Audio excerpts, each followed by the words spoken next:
How are you?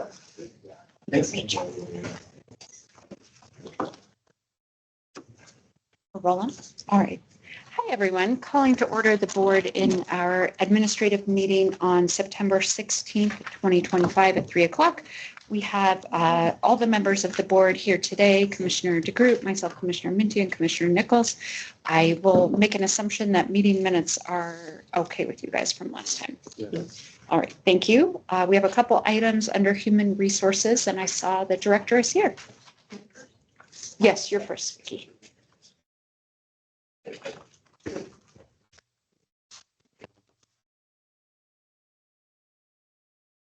Good afternoon. So on behalf of Vicki Knoll, Finance Director, we would like to request a reclassification to our Payroll Clerk 2 position. The Payroll Clerk 1 recently retired, and rather than refill this position, the Payroll Clerk 2 is willing to take on responsibilities of both positions with additional help as needed from other department staff. This newly created position will be payroll clerk and placed on the non-union pay scale at UH 25.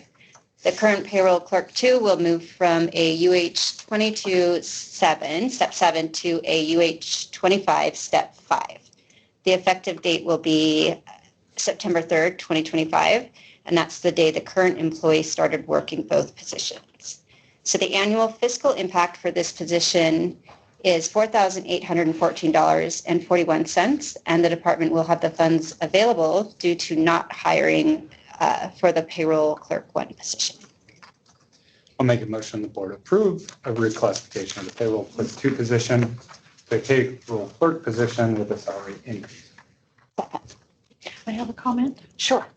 I want to just make sure the board is aware that we're trying this for 3 months. And I want to keep the other 2 positions vacant. And if it doesn't work out, we might have to go back the other direction because this is to combine these 2 positions is a heavy lift. So I'm not 100% sure that after the 3 months, we're going to say this is successful or not. And I want to take a minute to say thank you for trying this. You know, we'll see if it works, but this is exactly what we've been asking people to do. So thank you for giving it a go. And yeah, we'll keep our eye Thank on the it. person in the position. Yes, willing to try it. Yeah. I mean, this is what we hope more people will do is at least make an effort. And, you know, they can call a red flag if it doesn't work, but let's try it. Anything else from the board? All right, let's vote then, you guys. All in favor signify with an aye. Aye. Chair votes aye, motion passes. Next item, 4.2, is Public Works position overlap.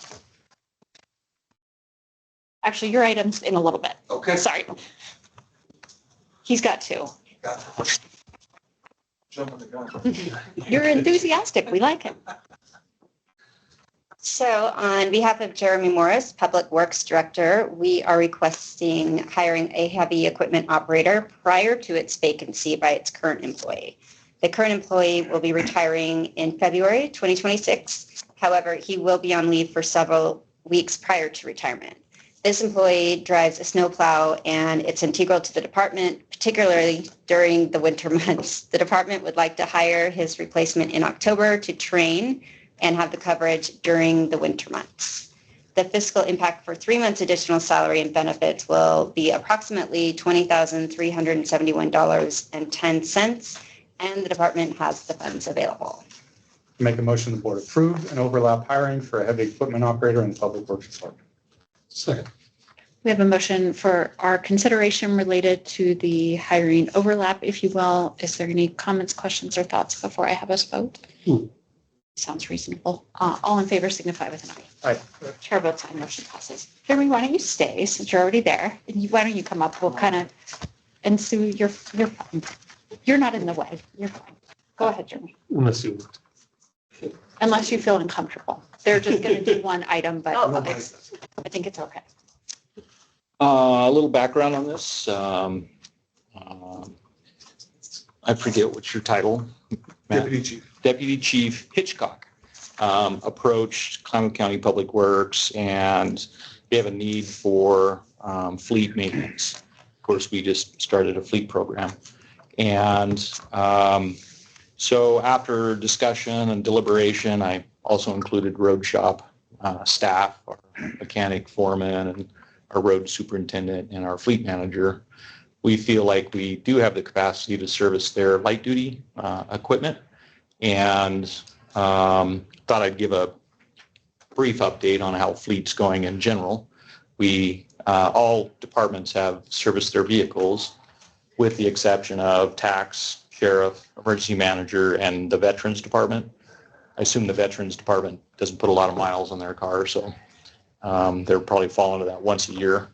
We've changed 60 oil changes so far, not including Public Works.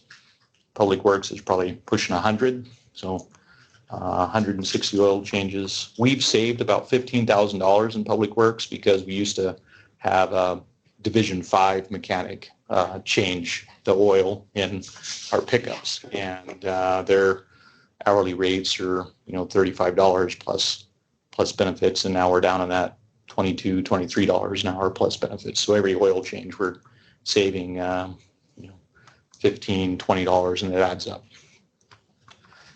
We've some successes. We've actually expanded fleet because we're a little light on work to include brakes and transmission services, and our technician has the ability to do that. We've found a few missing oil fill caps, which is not good, from external services that have occurred in the past. So those are the types of things that we were discussing that I think with our own eyes and hands on those vehicles, we can do a better job of taking care of them and not have catastrophic issues because of something as simple as a missing oil fill cap.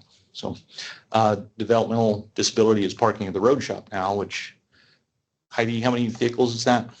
12. So just arrange with the fleet manager to check those mileages monthly and to email Heidi with the ones that need certain services. So I feel that's a nice added bonus for somebody that has multiple people driving different cars at different times, and sometimes employees don't check stickers and things like that. So a little added peace of mind there. But Hitchcock, if you'd like to maybe give a little bit of an overview of Sure, some of the challenges that you faced. Yeah, so I've been here not quite 8 years now, and in roughly 8 years, we've been through 5 or 6 different vendors and had successes and failures with each. Right now, our light fleet is serviced by Lee's, and Lee's has been good, but their service has been backlogged. So we find 2.5 week lead time sometimes to get an ambulance in. We can't wait on an ambulance. It's got to get back on the road quickly.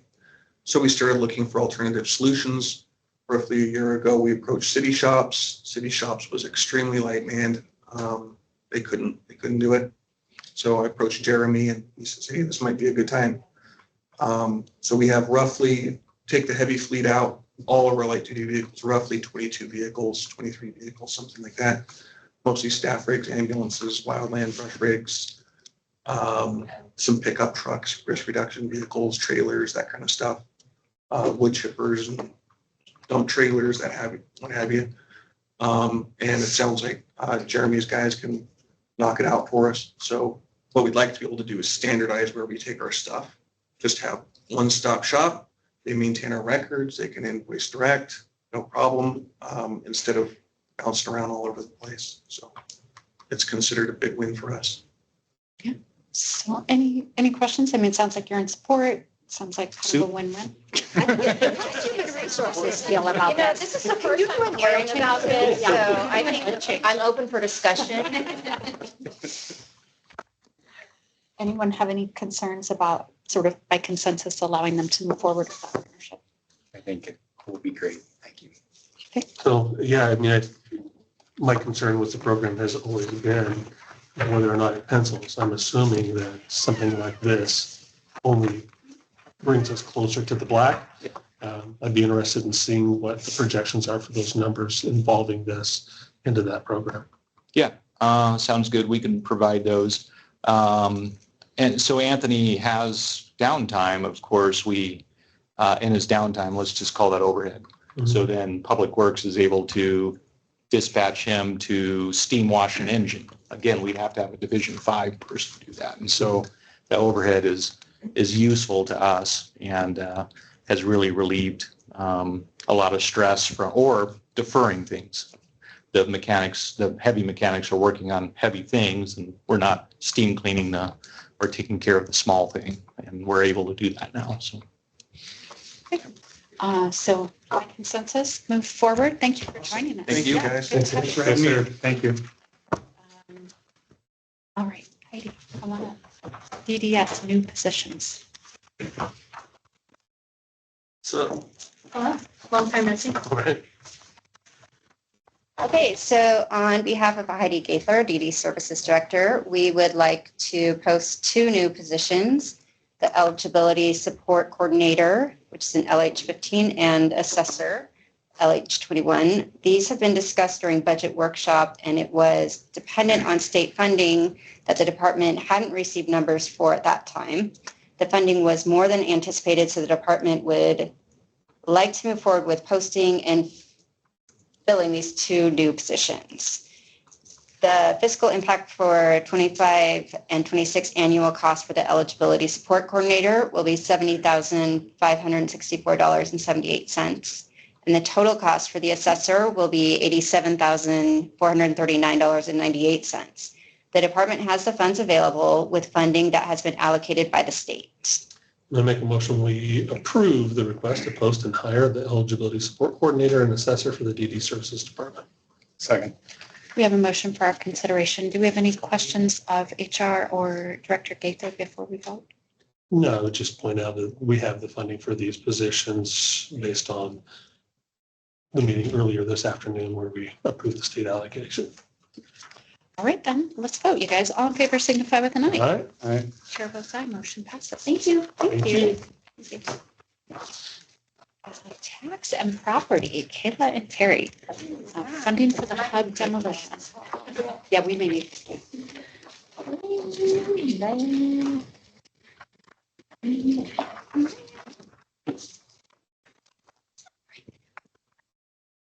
I'm Kayla Weston with the Tax and Property Department, and I'm here today to talk about our funding we need for the demo of the hub.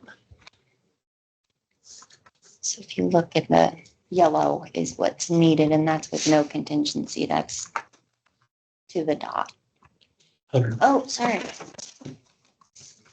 Yeah, so as I've been kind of the point person on the project, the board committed to this. We have the bid out, and my recommendation to the board, I spent some time thinking about this. I know Vicki had shared in the past that we did have a little bit of reserves in economic development funding. And I know that in my work with SCOED, we've been able to, we have not funded them over the last couple of years. We normally fund them $50,000. We did not fund them in 2024. We did not fund them in 2025. And I don't anticipate we'll need to fund them in 2026. So sort of in my head, what I came to is that I think we could appropriately fund this out of economic development funds. And in my mind, it's the funds that we normally would have given to SCOED. So it's kind of a wash. That's fine. And a side note on there, we were looking at the Brownsfield program, and I reached out to someone and they said it seems like a good fit for the abatement portion. We do have to apply for that, so I was hoping you guys could. Terry's familiar with this program, so she's done applications. Basically, we need the board's blessing, if you will, to go ahead, go forward, have Kayla fill out the application and sign it to apply for business organ grants and also through DEQ brownfield programs. We have the option of possibly getting some reimbursement back. If not, maybe if we got super lucky and we're extremely detailed in our application, then the whole abatement could potentially be reimbursed to Klamath County. It's all depending on the application. What's the timeline on getting an answer back on whether or not something like that would be in your experience? In theory, it's a few weeks. A few weeks. Yeah. It's not typically drawn out too long. Usually where you get hung up is if there's an issue with the application and they need more information. And then you've got to go back to, say, your contractor, which in this case will be an instance. But I figure if we can get with the contractor prior to and get an actual detailed breakdown of line items versus just one lump sum of here's what we're going to do, here's your dollar amount, go forth. Because I would be safe to guess we would get denied with just the vague information that we have. Okay. But if we can get a detailed breakdown of everything, our odds are pretty good. And the gentleman with Business Oregon and the folks with DEQ are very helpful. So I think that if we give them kind of a rough draft of here's what we've got so far, do you feel this would suffice the process of their committee? They can tell us, might want to dig a little deeper, get a little more info. I think this is a no-brainer, right? And I think, I appreciate what you said, Commissioner, and I think we can have that conversation. But I think let's definitely start there. If we can get that abatement taken care of and paid for, then the dependency on the county, regardless of what fund, I mean, you're talking $25,000 versus $150,000.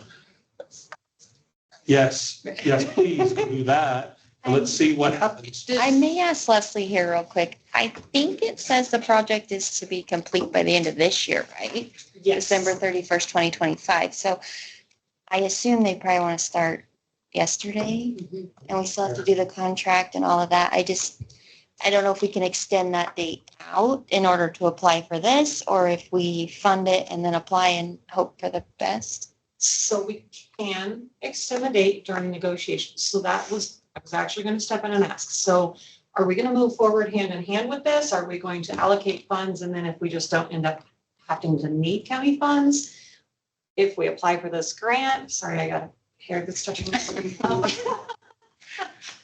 because honestly, we did do the bid and we have to give the contractors an answer before too much longer. We've already pushed it off quite a ways and the contractor is asking where the contract, what are we doing? Are we moving forward?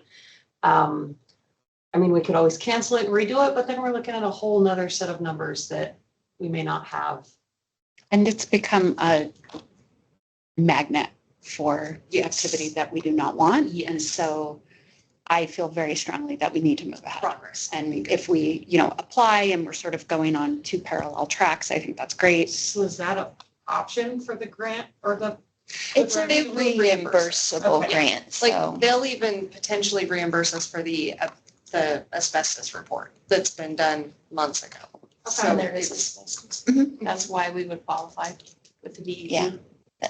It's the abatement of the asbestos. Right. What the grant would be for. We need, well, I have some, I guess, questions that aren't, do we need a motion or anything to give them authority to apply for this grant? Yes. That was my next. So Did we moved. need Yeah. to come to a business meeting with the application filled out, ready to roll, and then? I think we So you can give the motion now and they can go ahead and Apply. move forward with it and then submit it to a business meeting as a prior approved item. Okay, so there is a motion on the table. All in favor, signify with an aye. Chair votes aye. Go do that. And maybe this is more you, Leslie, but hearing about, I didn't necessarily realize in the beginning, the abatement, asbestos, things like, are we going to have long-term issues here? Is this something we need to bring maybe Kelsey in is this going to be something that's got to be monitored by DEQ? Is there going to be It should be anything like that? leveled off and taken care of Yeah. by the end of the project. Done, no more.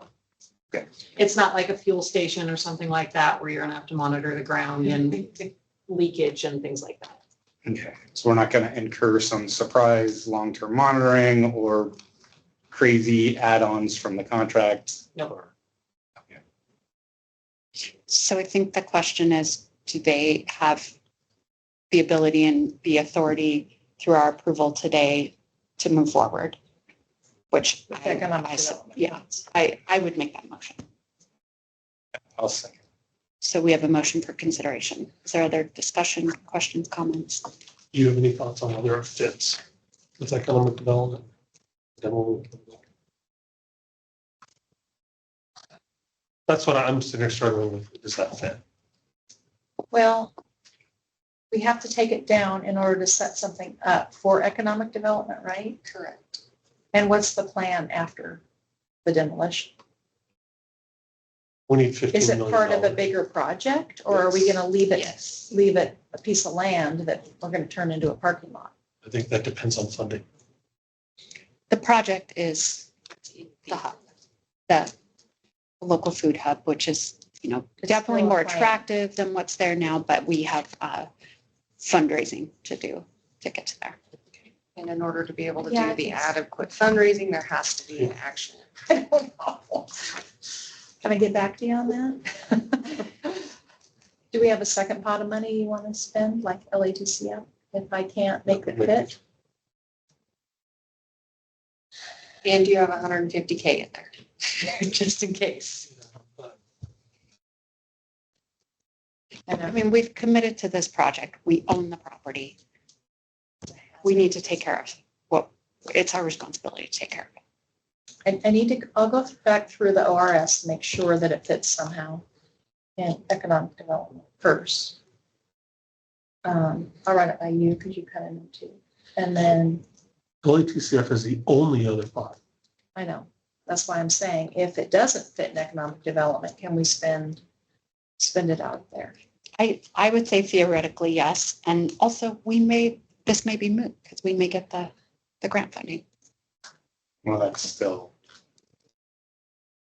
30,000 or so short. You gotta Yeah. figure out where And that we goes. don't want That's to a sign lot a easier to contract with swallow somebody and then get halfway through the project and say, oh, we're out of money, you guys are done. Because that might actually Yeah, come that's back on not, us. that's not how we operate. We wouldn't do that.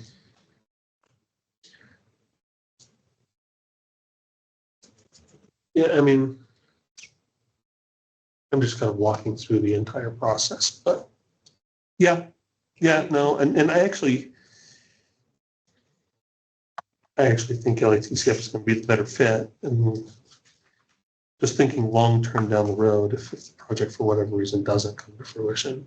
Yeah, that would be my question too, is if we just leveled it and something happens and we don't make enough to stand up a new building, I mean, then what do we do? Then we're, And you sell it and recoup. Pay it back. So I'll amend my motion to include if economic development doesn't end up being a good fit, that the backup would be LATCF. And we hope and pray that it's only And we get $30,000. them. So that motion's on the table. All in favor signify with an aye. Aye. Chair votes aye, motion passes. Do you guys need anything else? Okay.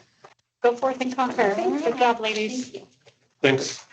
Leslie, it's a good thing you're already at the table. Surplus property discussion.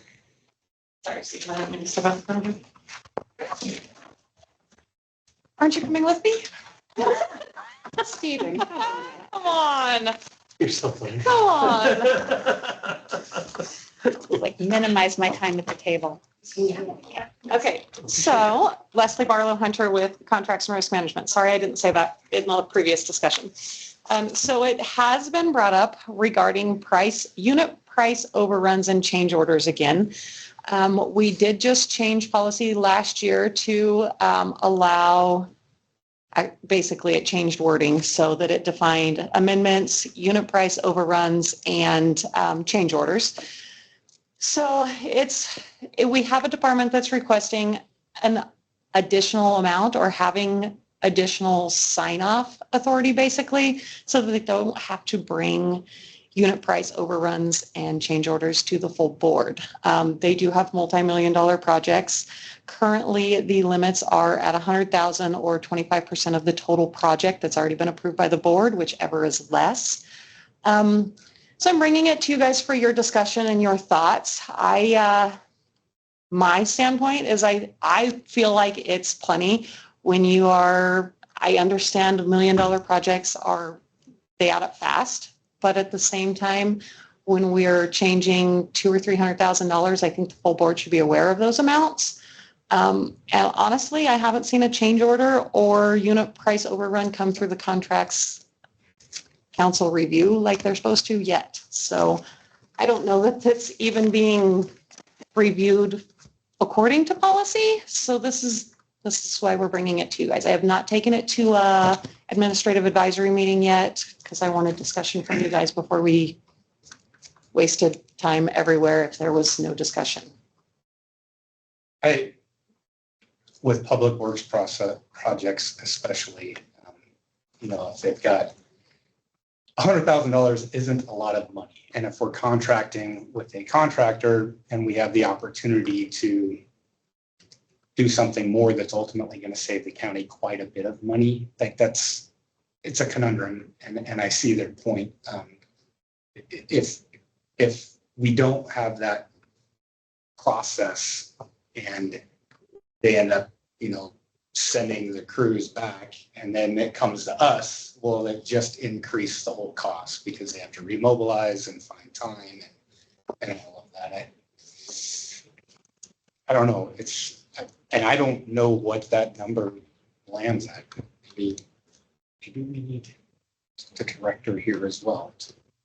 I thought he was staying, but I was too. I didn't think it was needed. Well, I'm sorry, go ahead. No, go ahead. well, I was just going to say, I'm concerned that the process as is isn't being followed. And maybe they just haven't had any, but I do know that the change orders through the last fairgrounds project did not get submitted like they were supposed to, which really did initiate the whole problem with change orders versus amendments because we were extending the contract and it wasn't coming before the board and things like that.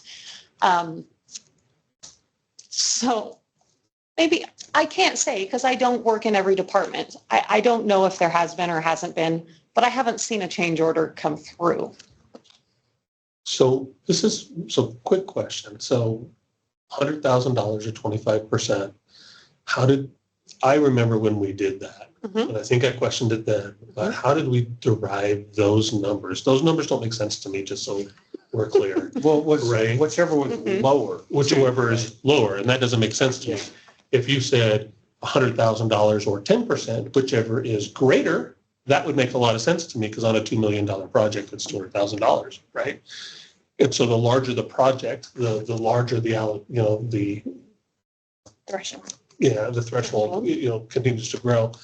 That makes sense. Every project I've ever had has a 10% contingency in it. So if they're having run-ons that are up to 10%, that makes sense to me. And if you went over that 10%, well then, damn it, I want to know why, because that's always been the threshold for every project that I've been involved with personally.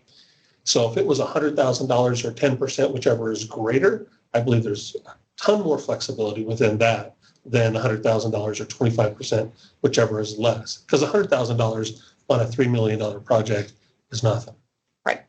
And that just doesn't make sense to me, right? So if the overrun was $180,000 on a $3 million project, I'd be like, that makes sense, right? That pencils in my head. But if it was a $700,000 overrun on a $3 million project, well, that doesn't. And I would have questions at that point. I think the citizens would too. So That makes more sense to me. So maybe that's a discussion to have rather than let's just get rid of it. It is what actually makes sense in the construction world, which in my mind, so let's say you have a small project that's only, $250,000 will be the greater of. So you have $100,000 worth of flexibility. That's a lot of flexibility on a $250,000 project. So, but in the grand scheme of things, $100,000 over there gets spent on a phone call, right? So that would be So is what you're something more saying aligned with what my 10%. brain works. makes more sense. 10% or I would even have a bottom threshold, right? So 10% or 150 cents, whatever it is, what you decide, whichever is greater makes more sense to me than the language that we have now, just from a construction. I think the percentage makes sense, but to your point, you just said $100,000 and you say whichever is greater, it's a cheap project. No, we just gave them an open door to way cost overrun a cheap project. So maybe Maybe staying at a percentage is and if we did that, it would be 10% in my brain. would you put a cap on it as to, because like a 3 month, and I understand it, it is a significant amount. So it's up to you guys, but would you put a cap on it or would you leave it at like the 10%? Yeah, because then if it's a $20 million project, Like- then it's like, Like that's a Dan pretty big Golden's, number. that's a pretty big project up there. And well, not to throw Dan under the bus because I really do love that guy, but I've never seen a change order come through. 10%, I mean, to your point, 10% is like So insane. industry standard for any project. Whether you're building a deck or a multi-million-dollar skyscraper. I would say $10 million up to $500,000, or 10% up to I was going to say 10 million. What? Say that again? I'm still jet lagged. I keep telling everyone that. 10% up to $500,000. I think once you cross the $500,000 threshold, we should probably be having conversations. Now, do you want to leave that across the board or do you want to make the, I don't care if we just change it to public works. That's what I'm brain. That's No, I think, yes, 10% up to $500,000. How often are we going to build buildings? I'm comfortable with that proposal. Are you comfortable with that proposal? Yeah, and the 10%, I mean, that should be across every department, right? Regardless. yes. And Okay, sounds like just- we have that by consensus. Yeah, that makes a lot more sense to me. Okay, surplus property discussion? Yes. So that was somewhere along the same lines. Our surplus property liaisons can approve surplus property under $10,000. Equipment, vehicles, same department brought this to me as they are trying to get rid of a truck in the auction coming up at the fairgrounds. The property control form only has the liaison's signature. So I guess it's up for discussion right now as to you guys want to leave it at $10,000. Otherwise, the board is supposed to approve surplus property. Per the actual policies, the departments are supposed to bring like a list to you every year. Hey, this is what we plan on getting rid of or something like that. But everybody gets busy, right? Sometimes stuff breaks in the middle of the year, whatever it has to be.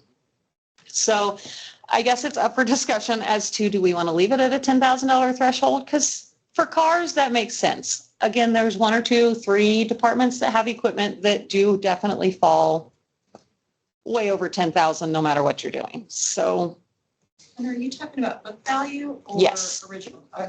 book value, sorry. The current But there's disposal no, value. I mean, what is the problem with bringing it to the board? Because like, that's not a time constrained thing. We know. These are just one-offs. I mean, And it can I don't honestly, know rent policy for one-offs. yeah. Mm, So that's So just, is the thought to just leave it as is because it doesn't happen that often. Okay. All right, I think that's good for I you. mean, I don't Leslie. see that we're gonna lose an opportunity to sell something. And that's not like a blue sheet process type thing. Bring it to an admin meeting and we take care of it, right? So I mean, you can get on an admin meeting in an hour if it's, So I'm just We're trying not to, talking we're not about large creating scales. red tape. no, and again, I mean, it's not that, we're talking about one-offs here and there every couple of years. And writing policy for one-offs is one. So thank you, Leslie. Did And I our sign last one? item, I guess, is you. Did you Love sign it. one? Over 10,000? No. Okay. No. They're putting one, Public Works is putting one in the auction, whatever one's coming up. So it will probably come to you guys. They can just come to admin next week. So last item is letter with the tribes. Yes, so Stephen Gaither, paralegal for county council. The Klamath Tribes and Modoc Nation reached out and requested an official letter to put into writing the decision you guys made on August 20th concerning the Fort Klamath rep raise. Move to sign. All in favor signify with chair votes aye, motion passes. Thanks, Stephen. Make that Stephen, easier. you're good at this. We're adjourned at 3:30. Thank you. Apparently you have the magic touch. Nobody else gets to that easy. Works for me.